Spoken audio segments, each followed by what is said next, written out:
नमस्ते, हमारे साप्ताहिक कार्यक्रम अशोक वानखेड़े साहब के साथ बातचीत पे आपका स्वागत। घटनाक्रम तेज-तेज हो रहा है अशोक भाई। दिवाली भी आ रही है, दोनों जगह के इलेक्शन हो रहे हैं, खास करके महाराष्ट्र पे सबकी नज़र है, झारखंड भी इम्पोर्टेंट है, बाई इलेक्शंस इम्पोर्टेंट है क्योंकि पूरे देश में बाई इलेक्शंस हो रहे हैं, तो वो भी एक फ़ील तो मिलेगी ही कि क्या होने जा रहा है। अशोक भाई, ये जो महाराष्ट्र का इलेक्शन है, उसमें मुझे सिर्फ 2 फ़र्क है। एक फ़र्क ये है, जो बीजेपी की मैं 2024 4 जून की बात किया कि हरियाणा इलेक्शन में बीजेपी जीत के आई है, एक फ़र्क ये हुआ है। दूसरा फ़र्क ये है कि यहाँ पे उन लोगों को उम्मीद थी कि कुछ बहुत झगड़ा होगा, महाविकास अघाड़ी, वो नहीं हुआ। बाकी चीज़ें सेम है लेकिन एक लाडली बहन योजना के ऊपर इनका बहुत दारोमदार है और बहुत से लोग कह रहे हैं कि उसने गेम चेंजर हो सकता है। तो महाराष्ट्र में लाडली बहन योजना और हरियाणा इलेक्शन में बीजेपी की जीत, ये फाइनल इलेक्शन को किस तरह से प्रभावित करेगी, उसके आउटकम को विधानसभा, उस पे ज़रा पहले एक आपकी टिप्पणी लें। देखिए आनंद जी, हरियाणा और महाराष्ट्र ये दो अलग-अलग राज्य है, इनकी तासीर अलग है। हरियाणा में बीजेपी और कांग्रेस आमने-सामने थी और जहाँ बीजेपी और आमने कांग्रेस आमने-सामने होती है, वहाँ अक्सर कांग्रेस मार खाती है और बीजेपी जीत जाती है। और इसका कारण भी हम सभी को मालूम है कि किसी ने तो हँसते हुए कहा कि बीजेपी और कांग्रेस दोनों की उम्मीदवार तो अमित शाह को ही तय करने हैं। किसी एक समीक्षक ने मुझे कहा महाराष्ट्र में, "क्यों तुम इधर-उधर करते हो? जब दोनों पार्टी के उम्मीदवार एक ही आदमी तय करेगा।" और ऐसे कई इंसिडेंसेस मैं बता सकता हूँ। तो लेकिन यहाँ पे 2 मेजर फैक्टर हैं। यहाँ पे बीजेपी बगैर एकनाथ शिंदे और अजित पवार विजय का सपना नहीं देख सकती और वहाँ कांग्रेस जो मात्र लोकसभा में पिछली 1 सीट पे था और उसके बाद 15 सीट पे आई है, तो उसका कारण ही उद्धव ठाकरे और पवार का साथ होना है। ये सिर्फ गठबंधन ऊपरी तौर पे नहीं था, ये गठबंधन नीचे तौर पर कार्यकर्ताओं तक गया था और वोट ट्रांसफर हुआ। वो गठबंधन जो एनडीए का है, दिल्ली की भाषा में कहे तो, वहाँ तो महायुति कहते हैं उसको, वहाँ पे वो वोट ट्रांसफर नहीं हुआ, ये खुद देवेंद्र फडणवीस कहते हैं। वो वोट ट्रांसफर का बड़ा प्रॉब्लम है। फिलहाल जिस हिसाब से लोकसभा चुनाव के नतीजों के बाद लगातार संघ हो, एकनाथ शिंदे के लोग हो, बाकी लोग हो, यहाँ तक कि देवेंद्र फडणवीस ने कहा कि मजबूरी का सौदा था अजित पवार, तो कहीं न कहीं अजित पवार का जितना भी मतदाता है, वो हर्ट है, कार्यकर्ता हर्ट है, कि हमने सब कुछ छोड़ के इनके साथ गए, फिर भी ये हमको उसी नज़र से देखते हैं जो अविश्वसनीयता की नज़र है। फिर दूसरा एकनाथ शिंदे और बीजेपी, जो लोकसभा का स्ट्राइक रेट था, एकनाथ शिंदे ने 15 सीटें लड़ी और 7 जीती, बीजेपी ने 23 लड़ी और 9 जीती। तो स्ट्राइक रेट एकनाथ शिंदे का बढ़ा, इसलिए एकनाथ शिंदे लगातार प्रेशर बनाए हुए थे कि भाई मेरा स्ट्राइक रेट अच्छा है, मैं मुंबई, पुणे, कोंकण तो देख ही लूँगा, मराठवाड़ा में भी मुझे अच्छा समर्थन मिला, तो यदि मराठवाड़ा में मैं छेद कर देता हूँ और जो एंटी इनकम्बेंसी है वो बीजेपी के खिलाफ है, तो मुझे ज़्यादा सीटें मिलनी चाहिए। लेकिन बीजेपी सोच रही है कि यदि इनको ज़्यादा सीटें दे, तो फिर बीजेपी परमानेंटली सेकंड नंबर पे पहुँचेगी, जो नहीं चाहती। बीजेपी का सपना था कि अपने बलबूते पे वो सरकार बनाए, इसीलिए वो चाहती थी कि सीधा कांग्रेस वर्सेस बीजेपी हो। महाराष्ट्र में कांग्रेस 2 पार्ट में है, एक राष्ट्रवादी कांग्रेस और एक कांग्रेस, ये इकट्ठा लड़ती है। तो उन्होंने राष्ट्रवादी कांग्रेस खत्म करने के लिए अजित पवार को अलग करके वो पार्टी तोड़ी और शिवसेना को खत्म करने के लिए उद्धव ठाकरे को से एकनाथ शिंदे को अलग किया। लेकिन ये मामले फंस गए। दोनों पार्टियां टूटने से ये दोनों पार्टी मतलब खासकर उद्धव ठाकरे और शरद पवार ये और ताकतवर होकर उभरे, जो सिंपैथी उनको मिलती है। अब इसका काट आप लाडली बहना योजना करो या कुछ भी करो, लाडली बहना का 1-1.5% का काम हो सकता है, मैं मानता हूँ कि कुछ इम्पैक्ट होगा, लेकिन बाय एंड लार्ज महंगाई इतनी है कि वो 1500 रुपए कहाँ गए वो पता नहीं पड़ता। ये दिवाली शायद सबसे महंगी दिवाली होगी जी। आज महाराष्ट्र में। दूसरी बात, महाराष्ट्र में जिन महिलाओं को आप पैसा दे रहे हैं, वो ज्यादातर एग्रीकल्चर सेक्टर में काम करने वाले लोग हैं, एग्रीगेट इकोनॉमी है महाराष्ट्र की। वहां पर सोयाबीन का रेट 4,000 रुपए, कपास का रेट जो मार्केट में आया पिछले वीक जो रेट खुला वो 5,000 रुपए क्विंटल। 8,000 रुपए क्विंटल पे तो कपास का ब्रेक इवन पहुंचता है, और सोयाबीन यदि जब तक वो 6-7 हजार रुपए किलो नहीं होगा, क्विंटल नहीं होगा, तब तक सोयाबीन वायबल की नहीं है। कुल मिलाकर ये दोनों क्रॉप मार खा गए। दूसरी बात, जो बरसात भयानक हुई है, जाती हुई, मतलब जब क्रॉप हार्वेस्टिंग के लिए था तब बरसात हुई तो क्रॉप स्पॉइल हो गया। वहां पे गीला जो अकाल जिसको कहते हैं, दुष्काल मराठी में कहते हैं कि अकाल को, और गीला दुष्काल मतलब ओवर हेवी रेन्स हो जाते, उस वजह से क्रॉप स्पॉइल हो गया। उसका इंश्योरेंस का पैसा भी ठीक से नहीं मिल रहा है, अभी तक सर्वे हुए नहीं है दिवाली मुंह पे। इन तमाम चीजों पे सरकार के पास पैसा नहीं है देने के लिए। कॉन्ट्रैक्टर का पैसा थका हुआ है, स्कॉलरशिप का पैसा थका हुआ है। ये जो अनरेस्ट है लोगों का, ये मात्र लाडली बहना का काउंटर नहीं करेगा।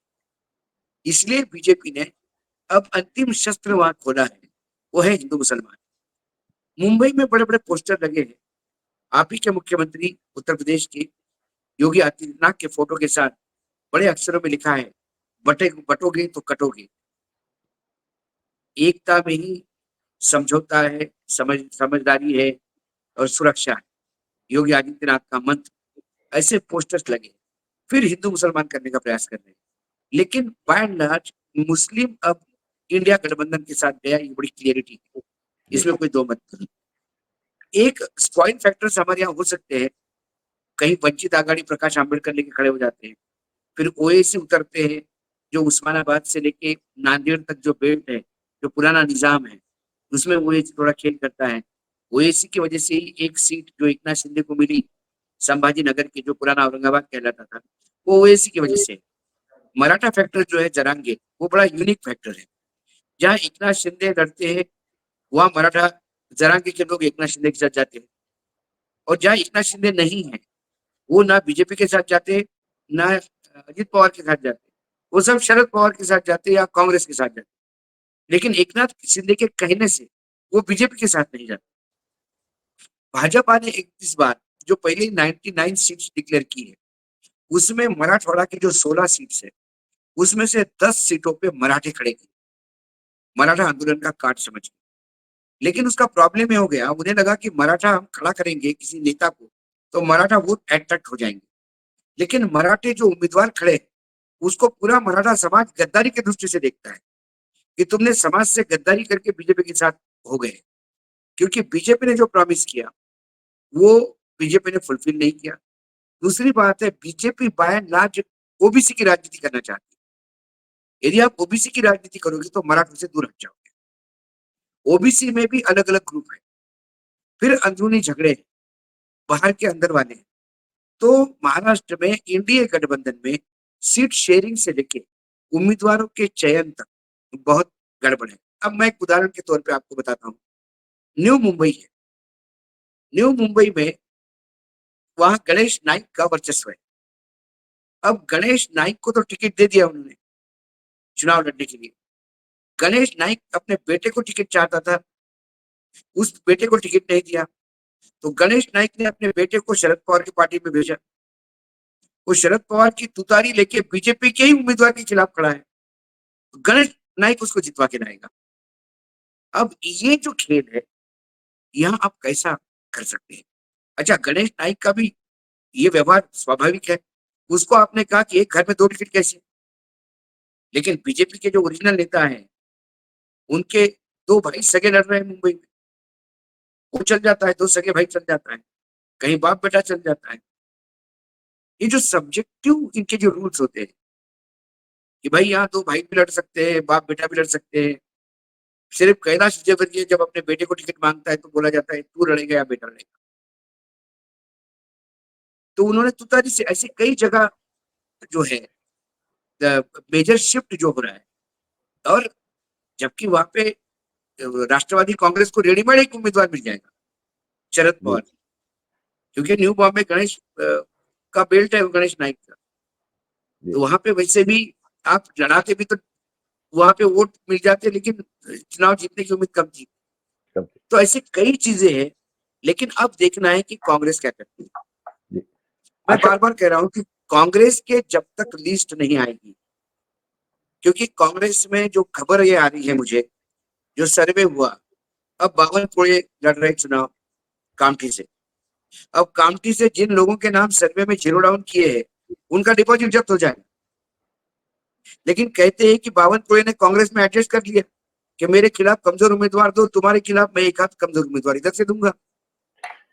ये जो यूपी में प्रमोद तिवारी वाला खेल है, यदि ये खेल यहाँ होने लगा तो यूपी में जो कांग्रेस की हालत है वो महाराष्ट्र में होने में टाइम नहीं लगेगा। जी जी अभी कोई सायन कोळीवाड़ा एक कॉन्स्टिट्यूंसी है, उस कॉन्स्टिट्यूंसी में लगातार कांग्रेस हार रही है।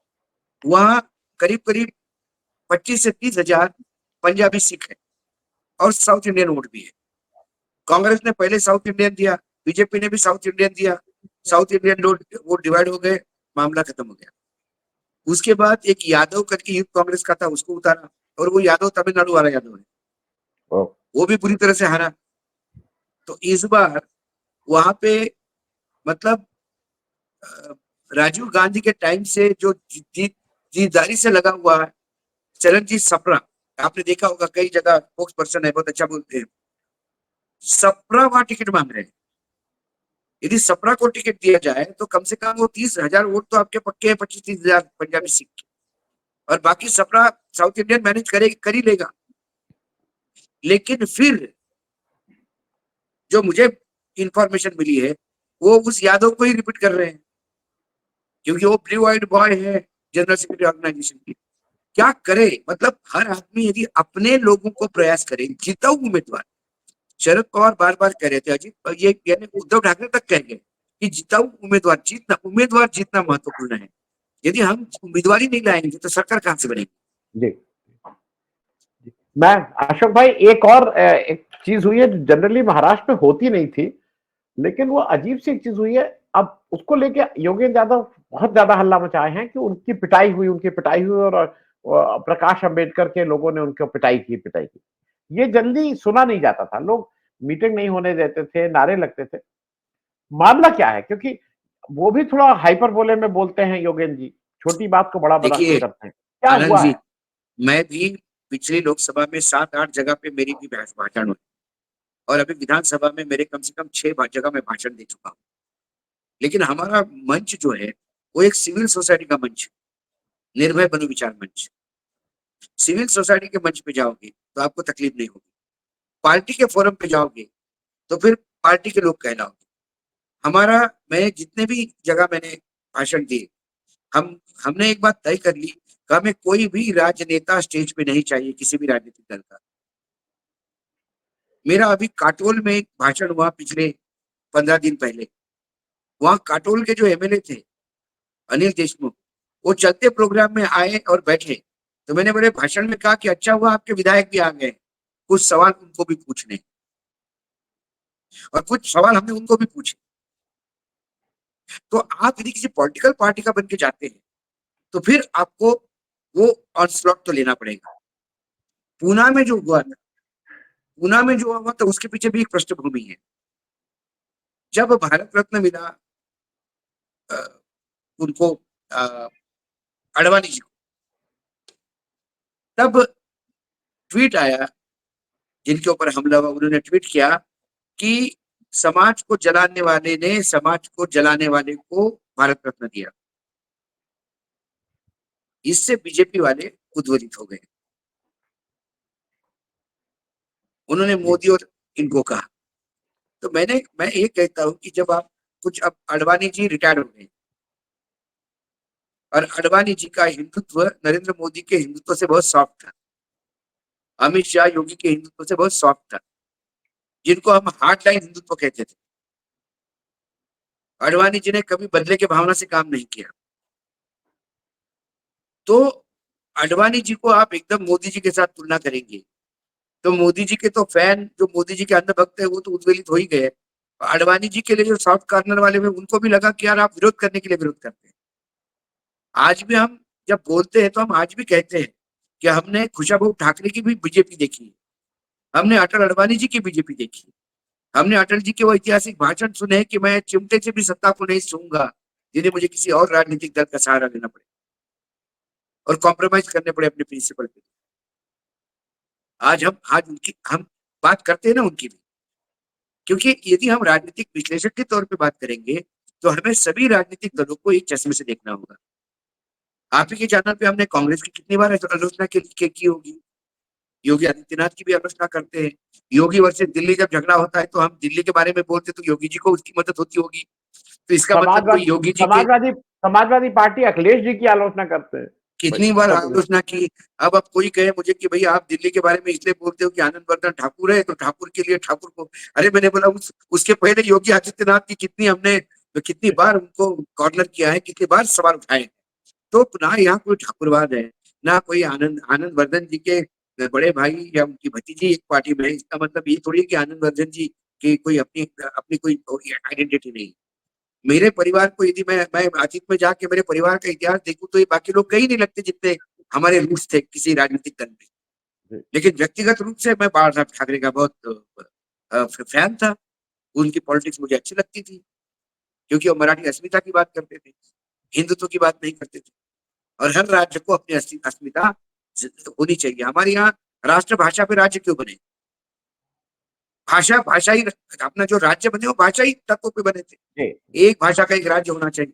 तो फिर भाषा की, आपकी संस्कृति की यदि गुजराती होने पे मोदी जी को गर्व है तो मुझे उस बात का भी गर्व कि वो अपने प्रदेश पे गर्व करते हैं।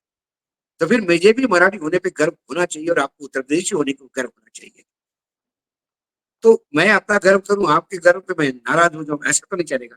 तो कुल मिलाकर जब तक जहां तक सीट बंटवारे का सवाल है, जहां तक साथ में लड़ने का सवाल है, अभी भी एनडीए गठबंधन साथ लड़ता हुआ नजर नहीं आता अभी। जी,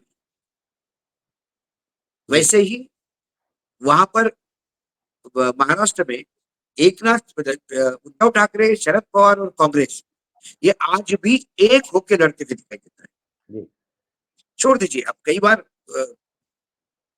जब आप राजनीति में, क्योंकि आपने तो कई राजनीतिक दलों को बहुत अंदर से देखा है, कई बार जब हम कहते हैं कि यार क्यों आप ऐसा बोलते हो तो उनकी जब बात सुनते तो लगता है कि वो भी अपनी जगह सही है। सही। भाई अभी चुनाव होने हैं, चुनाव को 4 महीने हैं। 4 महीने से यदि हम ये नहीं बोले शिवसेना वाले कि उद्धव जी चीफ मिनिस्टर नहीं बनेंगे तो कार्यकर्ता अभी से हतोत्साहित हो गया। इसलिए संजय राउत रोज कहते कि उद्धव ठाकरे ही मुख्यमंत्री बनेंगे, उद्धव ठाकरे ही मुख्यमंत्री बनेंगे, ताकि उनका फोर्स जो है कार्यकर्ता चार्ज रहे चुनाव के लिए। जी, जी। ये एक मैं अलग अलग राजनीतिक दलों का अलग अलग एक स्टैंड होता है, लेकिन उनको भी पता है कि चुनाव में नतीजे तय होने के बाद, निर्णय आने के बाद ही, विधायक होने के बाद कैसा जुगाड़ बनता है उसमें मुख्यमंत्री बनेगा, चाहे वो एनसीपी का बने, चाहे सेना का बने, चाहे कांग्रेस का बने। लेकिन अपने कैडर को तो चार्ज करना ही होगा। अशोक अशोक भाई, एक और इम्पोर्टेंट, मैं महाराष्ट्र की बात करके फिर इसको खत्म करूं। एक बीजेपी की, वो मैं इसलिए मान रहा हूं कि बीजेपी की तरफ से ये झूठ फैलाया जाता है। अभी बड़ी कस के झूठ फैला कि संजय राउत ने अमित शाह से मुलाकात की गुपचुप।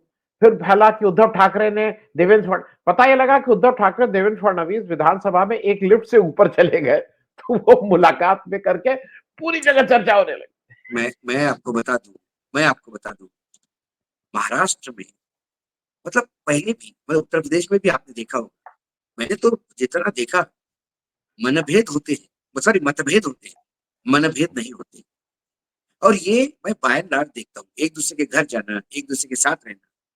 बाला साहेब ठाकरे जो शरद पवार के बारे में बोलते थे, शायद ही किसी नेता ने बोला होगा।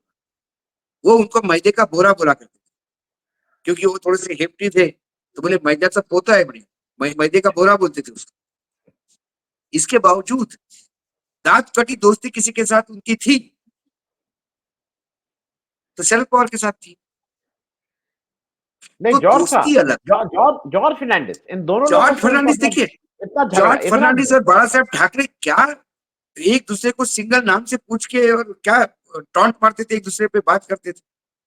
अभी अभी मुझे नारायण राणे ने अभी पिछले, मतलब जब मंत्री थे तब उन्होंने सहयोग से मिलना हुआ तो उन्होंने किस्सा सुनाया। उन्हें कहा कि मैं कांग्रेस की तरफ से बोल रहा था, सॉरी मैं सेना उसमें था, सेना शिवसेना। सेना में था। और मैं लगातार विलास राव पे हमला बोल रहा था पूरी तरह से। लंच टाइम हो गया तो स्पीकर ने कहा कि आपका भाषण लंच के बाद कंटिन्यू रखिए। तो हमको भी भूख लग गई थी, तो हम लंच के लिए मेरे कमरे में आए, विलास राव अपने कमरे में चले गए। विलास राव का फोन आया मेरे कमरे में, तुमने खाना मंगवाया है बाहर से कि घर से आया है? तो मैंने बोला, बोले घर से टिफिन आया है। तो फिश आया क्या? मैंने बोला, बोले हाँ फिश आया। तो एक काम करो यार नारायण, तुम ना खाना मंगाओ बाहर से, मैं आपको फिश खाने। बोले वो आके मेरे कमरे में मेरे साथ लंच करके गए, सारा मेरा फिश वो खा गए। मैंने कुछ बाहर से मंगाया और हमने खाना खाया और फिर विधानसभा में आ गए। फिर मेरा भाषण चालू रहा, फिर मैं उनको कॉर्नर करता रहा, लगातार हमला करता रहा। ये ये होता है राजनीतिक दलों का व्यवहार। क्योंकि संघ चालक भले ही कहे कि ये चुनाव प्रतियोगिता है और यहाँ पक्ष और प्रतिपक्ष होना चाहिए, ना कि विपक्ष, लेकिन हमारे यहाँ तो ये युद्ध समझा जाता है। और एक दूसरे के खिलाफ जो शब्दों की आजकल, मतलब मैंने नारायण राणे को वही कहा कि मैंने बोला सर ये आप मुझे बता रहे हो अभी कि कैसा व्यवहार हुआ करता था, लेकिन इस व्यवहार को आप कैसा हो गया, आप खुद ही कैसी बात करते हैं कि कान के नीचे बजाऊंगा, आपको जेल, आपको अरेस्ट होगी उस चक्कर में। सीएम को आपने बोला कान के नीचे बजाऊंगा दिन। मतलब ये व्यवहार दोनों तरफ से डिटोरिएशन हुआ, एक तरफ से नहीं। तो ये लगातार, और ये 2014 से बात ज्यादा देखने को मिली। आप पत्रकार है, आपने किसी का आलोचना की तो आपसे लोग बात करना बंद कर देते। आपने किसी पॉलिटिकल पार्टी पर हमला बोल दिया या बोल दिया कि तुमने ये गलतियां की, उस पॉलिटिकल पार्टी से जो 1000 5,000 रुपए के पैकेट लेने वाले सारे पत्रकार बेचारे पामेलियन बोल के भौंकने लगते हैं आप पे। वो ये नहीं देखते कि भाई अशोक वानखेड़े ने जो बोला उसका विश्लेषण करो ना पॉइंट बाय पॉइंट।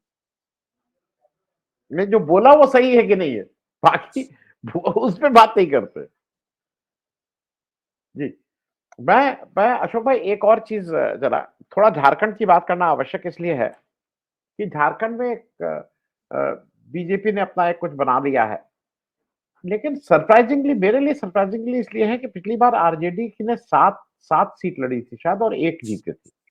अब इस बार आरजेडी गुस्सा है कि उसको 10-12 सीटें मिलने की बात है, वो इसमें गुस्सा है और वहां कह रहा है भाई हमारा बहुत तो अनदेखी की गई है। झारखंड में एक और नया डेवलपमेंट ये हुआ है कि बीजेपी ने जब टिकट बांटे हैं तो सब वही भाई भतीजा, मतलब भाई को, बेटी को, बहू को, किसको। लेकिन लेकिन हेमंत सोरेन की पत्नी एक बड़े स्टार प्रचारक के रूप में एकदम से उनकी यकीनन यकीनन जी, यकीनन तो यकीनन। इन सब का ओवरऑल इम्पैक्ट क्या हो वो आपको लगता देखिए, हेमंत का जेल जाना जेएमएम को एक नया स्टार प्रचारक दे दिया, कल्पना सोरेन। कल्पना के साथ एडवांटेज है कि वो कम से कम 4 या 5 ट्राइबल लैंग्वेज जानती है। वो संताल भी जानती है, वो भी जानती है। तो जब वो आप लोकल डायलेक्ट में बात करेंगे तो उसका इम्पैक्ट पड़ता है। दूसरी बात, वो शेरनी बन के टूट पड़ी, उसने कोई सिंपैथी नहीं मांगी, वो एक लड़ने की मुद्रा में आई थी। और उसके बाद हेमंत साथ में आने के बाद डबल बैरल हो गया। बीजेपी का सबसे बड़ा प्रॉब्लम वहां पे हेमंत विश्व शर्मा है। हेमंत विश्व शर्मा ने जो सिंगल हैंडेडली टिकट डिस्ट्रीब्यूशन किया और पूरा चुनाव हैंडल कर रहे सिंगल हैंडेडली, उससे स्टेट यूनिट जो है बीजेपी का वो बहुत आहत है। ना उनको मराठी साहब को कोई कॉन्फिडेंस में ले रहा है, ना उनको पता है किसका नाम फाइनल हो रहा है। भाई भतीजावाद बहुत दे दिया। और हेमंत, उसने तो कहा एक इंटरव्यू में, मैंने इंटरव्यू सुना उनका, एक लोकल पत्रकार को दिया हुआ, उसमें उन्होंने कहा कि भाई मैं तो और लोग तोड़ूंगा, मैं तो तोड़ के लाऊंगा बाकी राजनीतिक दलों से। उनको ये पता नहीं है बाकी राजनीतिक दलों से जो तोड़ के लोग लाते हो उसका स्ट्राइक रेट क्या है। आपने 34-35 लोग लाए थे, सिर्फ 4 लोग जीते बंगाल में। जी। ये आयाराम गयाराम को लोग डंप करते हैं, चाहे किसी भी राजनीतिक दल का। कांग्रेस ने तेलंगाना में 5 बीआरएस को तोड़ के लाए और टिकट दिए, 5 हार गए। Champai Soren has become a problem for BJP now, asset बनने के बजाय। चंपाई की खुद की सीट तकलीफ में है अब, क्योंकि चंपाई भले संताल हो लेकिन वहां हो कम्युनिटी ज्यादा है। जी। हाँ, एक चीज है जहां बीजेपी के सामने सब नतमस्तक होते हैं, वो है पैसा। भयानक जी। पैसा चलता है जिसमें ये लोग बाकी लोग कमजोर पड़ते हैं। लेकिन जितना झारखंड बीजेपी को इजी लग रहा था, हेमंत सोरेन ने उसको उतना ही डिफिकल्ट कर दिया। कोई अपना बेटे को टिकट चाहता है, कोई पत्नी को टिकट चाहता है। यही भाई भतीजावाद आपको महाराष्ट्र में भी मिलेगा, जो 99 टिकट मिला है। कांग्रेस तो बदनाम है परिवारवाद के लिए, छोड़ दीजिए। लेकिन जो परिवारवाद पे लगातार हमले बोल रहे हैं, उनकी हिम्मत नहीं हो रही है। एक गुजरात पाटिल आने वाला था महाराष्ट्र में, हमने बहुत सुना, बहुत लोगों की टिकट कटने वाले, लेकिन नहीं के बराबर टिकट कटे, और जिसके टिकट कटे उसके पत्नी को दे दिया। तो कुल मिलाकर वो टिकट उसी परिवार में रहा। अशोक भाई, एक एक जल्दी से एक और एक इम्पोर्टेंट है, उसपे बहुत छोटी टिप्पणी करके मैं आखिरी टिप्पणी तो उत्तर प्रदेश की करूंगा, बहुत छोटी टिप्पणी। ये जो कल्याण बनर्जी जी का कल एक मामला हुआ है, ये वक्फ बोर्ड पे बीजेपी, क्योंकि देखिए बीजेपी की नीयत पहले से साफ हो गई थी जब उसमें उस जेपीसी में उन्होंने निशिकांत को, उन्होंने ऐसे ऐसे लोगों को उसमें डाला था। वहां पे कल जब मीटिंग हो रही थी तो गंगोपाध्याय जी, वही जज साहब जो अब एमपी हो गए हैं, उनके और कल्याण बनर्जी के बीच में कोई झड़प, कोई बातचीत हुई, और बातचीत तीखी हो गई। उसमें जैसा बताया जा रहा है कि कल्याण बनर्जी के हाथ से, अब लोग कह रहे हैं कि बोतल तोड़ी जानबूझ के, कोई कह रहे हैं टूट गई, उनके अपने हाथ पे चोट लगी। जगदम्बिका पाल के स्टेटमेंट आ रहा है कि उन्होंने मेरी तरफ खींच के मारा। खैर, ये सब जो हो रहा है, ये वक्फ बोर्ड, इस जेपीसी को डिस्क्रेडिट करने की बात है, क्योंकि बीच में मैं आपको याद, मतलब दर्शकों को याद दिला दूं, निशिकांत दुबे ने वक्फ बोर्ड के मेंबर होते हुए भी वक्फ बोर्ड के चेयरमैन को, उस जेपीसी के चेयरमैन को एक चिट्ठी लिखी, और उसमें अनाप शनाप की, ये मुसलमान क्या कर रहे हैं, ऐसे है, इसका ये है वो। ये ओवरऑल जेपीसी के प्रति कुछ सीरियस है कि नहीं है बीजेपी? नहीं नहीं, जेपीसी आई वॉश है। देखिए, जब ये बिल लाया गया तो चंद्रबाबू नायडू से डंडा हुआ। जब चंद्रबाबू नायडू ने वीटो लगा दिया तो बिल वापस हुआ। ये बिल वापस होने के बजाय अपनी इज्जत बचाने के लिए जेपीसी को दे दिया। अब तब तक वो चंद्रबाबू नायडू को संभालने का प्रयास कर रहे हैं। चंद्रबाबू नायडू की दुकान भी तो मुस्लिम वोटों पे है, वहां तो मुसलमानों को वो रिजर्वेशन भी दे रहे हैं, मस्जिदों को 10,000 रुपए महीना मेंटेनेंस दे रहे हैं, और भाजपा उसमें पार्टनर है। यदि वक्फ बोर्ड पे आप ज्यादा बुरी तरह से टूट पड़ते हैं तो वहां नीतीश कुमार, जो बिहार में, उनको तकलीफ होती है। आपको लगता होगा वोट पोलराइज करेंगे, लेकिन क्या वो वोट पोलराइज होते हैं क्या? ये मैं अजीब सरकार देख रहा हूँ कि हमारे यहाँ कॉन्स्टिट्यूशन डिफाइन करता है कि एक कलेक्टिव रिस्पॉन्सिबिलिटी होती है पूरे कैबिनेट की। कैबिनेट में एक आदमी बात कर रहा है, दूसरा आदमी बात कर रहा है, एक आदमी कह रहा है उसके निजी विचार है, एक आपका मंत्री यात्रा निकाल रहा है हिंदुत्व को लेकर, सनातन धर्म को लेकर, और सरकार कह रही है कि उसकी निजी है।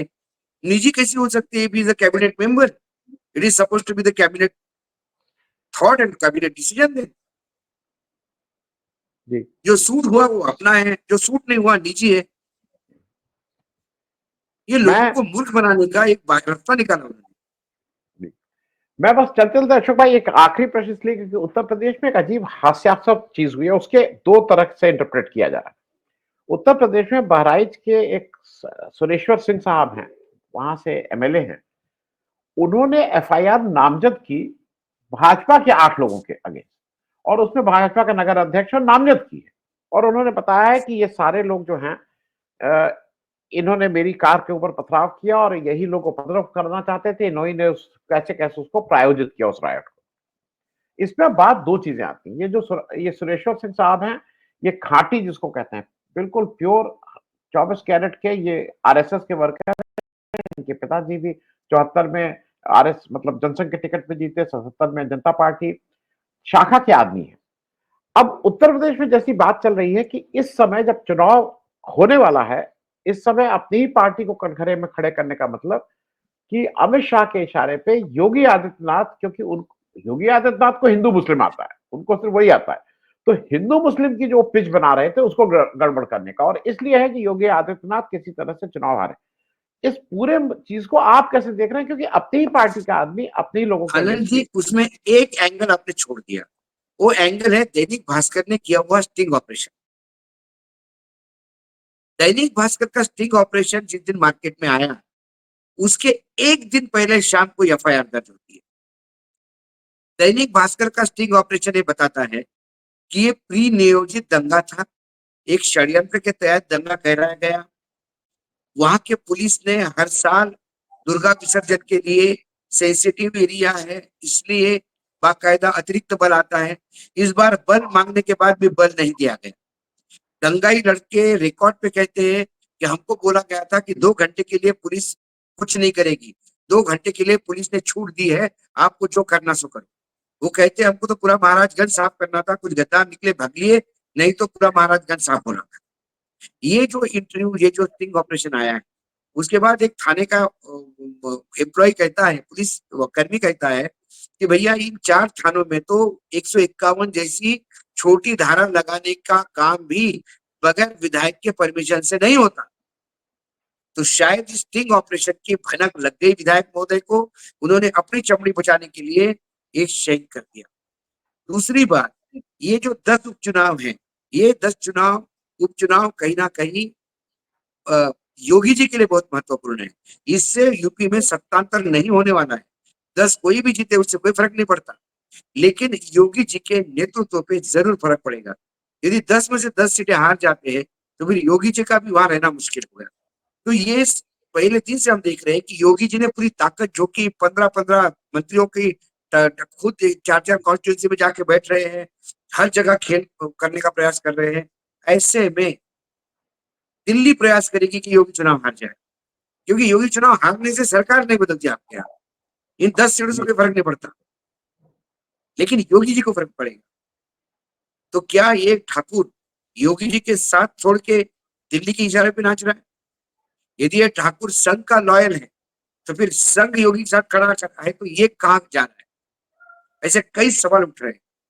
समीकरण रोज बदल रहे हैं दिल्ली में, समीकरण नागपुर में बदल रहे हैं और समीकरण यूपी में बदल रहे हैं। उसी षड्यंत्र का मैं हिस्सा बता रहा हूं। उसके बाद स्टिंग ऑपरेशन के बाद क्या गवर्नमेंट से कोई आया, जवाब आया? जो ये बोलते हैं कटेंगे तो बटेंगे तो कटेंगे, वहां जो मिश्रा, गोपाल मिश्रा कटा है या जिसको गोली मारनी है, उसकी हत्या के लिए जिम्मेदार कौन? 25 घरों पे झंडा था, एक ही घर पे, उसी घर पे झंडा निकालना क्यों गया? क्या गोपाल मिश्रा की और उसकी दुश्मनी नहीं चल रही थी? किसी ने गोपाल मिश्रा को उसकाया नहीं कि तू इसकी घर जला देंगे, तू तो झंडा बदल।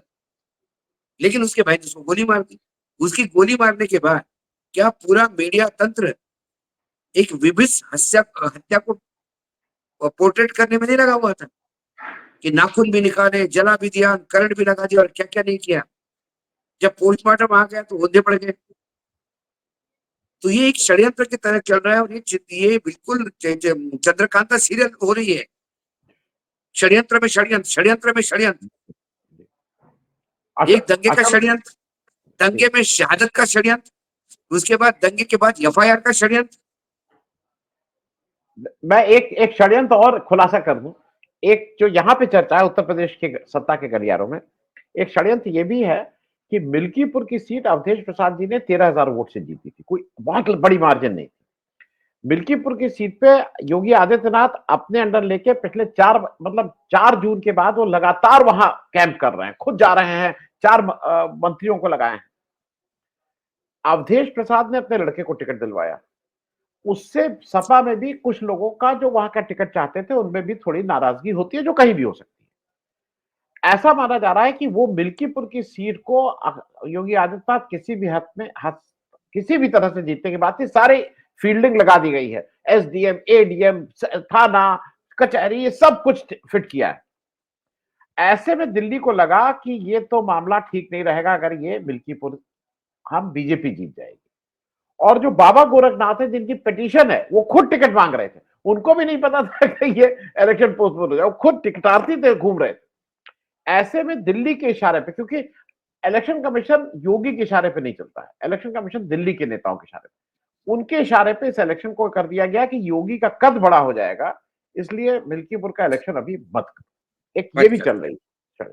तो मैं इसमें देखिए, चुनाव आयोग को योगी से मायने नहीं, चुनाव आयोग को संविधान से मायने नहीं है। चुनाव आयोग सिर्फ अपने आका जिसने उसको अपॉइंटमेंट किया है उसके प्रति जवाबदेही। और जब उधर से मतलब हरियाणा बोलता है कि भाई आप देखिए ना, झारखंड में डिमांड आती है बीजेपी की, डीजी बदल दो, तुरंत डीजी बदलता है। महाराष्ट्र में विपक्ष कंप्लेंट करता है डीजी बदल दो, चुनाव आयोग यूपीएससी का नाम लेके डीजी बदलने से मना करता है। ये बताइए, ये जो फर्क है दो। नहीं नहीं अशोक भाई, तो दर्शकों को ये भी पता होना चाहिए कि महाराष्ट्र यस, की डीजी जो है रजनी शुक्ला जी, वो 30 जून को रिटायर हो चुकी हैं। उनको हाँ, जबरदस्ती एक्सटेंशन, ये भी पता होना चाहिए कि हाँ आपका एक्सटेंशन दिया है। ये वही है महिला, ये वही महिला है जिसने फोन टैपिंग करवाने के आरोप लगवाए थे कि उद्धव ने मेरे से फोन टैपिंग करवाए। उसका उसको प्राइज मिला कि वो डीजी बनी, उसका उसको प्राइज मिला को एक्सटेंशन मिला। और एक्सटेंशन छोटा मोटा नहीं है, 26 तक का एक्सटेंशन है, 6 महीने वाला नहीं है। हाँ मतलब बड़ा मिठाई का डिब्बा जरा बड़ा है, छोटा वो नहीं है जो हम आपके घर हाँ ले हाँ आते हैं, आप हमारे घर, बड़ा वाला टोकरा है। चलिए अशोक भाई, चर्चा में भाग लेने के बहुत बहुत धन्यवाद। अगले बार थोड़ा और रहेगा, क्योंकि तब तक दिवाली बिल्कुल पास रहेगी और तब तक सबकी लिस्ट आ चुकी होगी, तो शायद हम लोग हाँ, महाराष्ट्र के सबको बारे में लिस्ट आ चुकी होगी और विड्रॉल भी हो चुका होगा। तब जी तक तो मुझे लगता है कि बेहतर और ज्यादा स्थिति में। महाराष्ट्र में फिर ज्यादा क्लियरिटी के साथ बोल सकते थैंक यू, थैंक हैं। यू। धन्यवाद, धन्यवाद।